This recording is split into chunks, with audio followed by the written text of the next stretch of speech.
जिस हालात में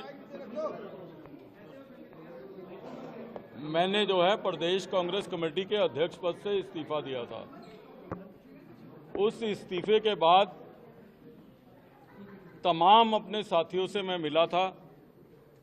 हजारों कांग्रेस कार्यकर्ता जो हम सब लोगों के साथ दिल्ली की 70 विधानसभाओं में जुड़े हुए हैं, उन तमाम लोगों ने कहा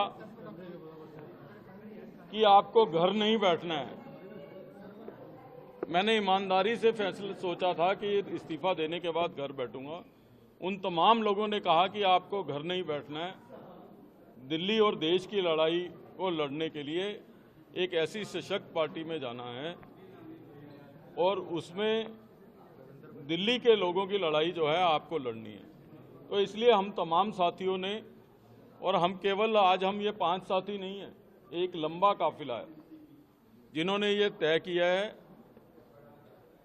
आने वाले समय में आप देखोगे कि नरेंद्र मोदी जी, नड्डा जी, अमित शाह जी का धन्यवाद करते हुए हम निश्चित रूप से दिल्ली के लोगों की लड़ाई भारतीय जनता पार्टी में रह के मजबूती के साथ जो है हम लोग लड़ेंगे। आज प्रश्न ये है, मुझे बहुत सारे मेरे साथियों ने कहा कि आप पहले भी कुछ समय के लिए आए थे फिर चले गए। मैंने कहा कि 18 वर्ष की आयु में मैंने कांग्रेस पार्टी ज्वाइन की थी। ठीक बात है कि बीच में कुछ समय के लिए मैं आया था और कुछ माह में वापस चला गया था, इसलिए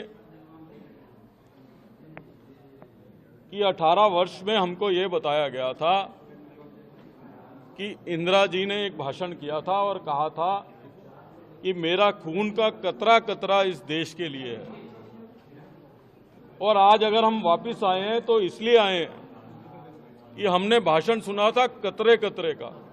आज कांग्रेस पार्टी कतरे कतरे से टुकड़े टुकड़े तक पहुंच गई है।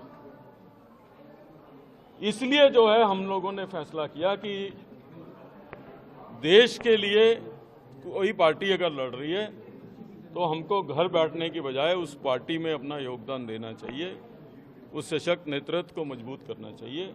तो इसलिए जो है हम तमाम साथी, राजकुमार चौहान जी जो बरसों तक जिन्होंने दिल्ली को नेतृत्व दिया है, नसीब सिंह जी बहुत ही हमारे सीनियर लीडर हैं, नीरज बसोया जी, अमित मलिक जी, हम तमाम लोगों ने इमीडिएटली ज्वाइन करने का फैसला किया और बहुत सारे हमारे साथी आने वाले दिनों में आप ज्वाइन करते हुए देखेंगे। लवली जी, पार्टी हाईकमान ने आपसे बात की, आपकी नाराजगी दीपक बावरिया को लेकर की? देखिए, मैंने पिछले संडे को इस्तीफा दिया था, आज सैटरडे हो गया, तो इसलिए हमारे तमाम साथियों ने कहा कि जिन लोगों को ना अपनी पार्टी की चिंता है ना देश की चिंता है, हम आपको घर नहीं बैठने देंगे।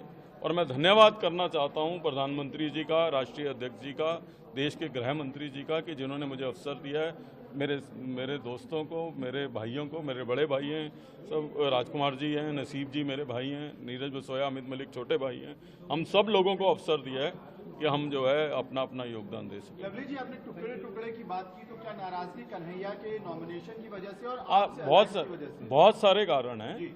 मैंने ये कहा कि मुझसे जब किसी ने पूछा कि आप पहले भी आए थे और वापस चले गए, और आपने ये कहा था कि आप अल्प समय के लिए गए हो और फिट नहीं हो रहे हो, मैंने बताया कि मैं 18 वर्ष की आयु में कांग्रेस पार्टी ज्वाइन की थी, NSUI से ज्वाइन करी थी। तो उस समय हमको कहा जाता था कि प्रधानमंत्री जी ने भाषण किया है, इंदिरा जी ने, कि मेरा खून का कतरा कतरा इस देश के लिए। तो कतरे कतरे से टुकड़ों टुकड़ों तक आ गए हैं, तो मिसफिट तो हमें वहाँ होना ही है। और मैंने अपनी चिट्ठी में अनेकों कारण लिखे हैं, और आप देख लीजिए पिछले संडे को इस्तीफा दिया था और आज पूरा हफ्ता हो गया। तो जो अपने लोगों का ध्यान नहीं रख रहे, वो दिल्ली के लोगों का कैसे ध्यान रखेंगे? बात नहीं की इस बीच में? संडे से लेके आज तक किसी ने बात नहीं की। सर, चुनाव लड़ेंगे आप? चुनाव लड़ने की मैं चुनाव, अगर मैं इसीलिए एक हफ्ता लगाया है कि किसी पद का लालच होता तो मैं प्रदेश कांग्रेस कमेटी के अध्यक्ष पद से ही इस्तीफा नहीं देता। टिकट की लालच होती तो टिकटें डिक्लेयर होने से पहले ज्वाइन करता।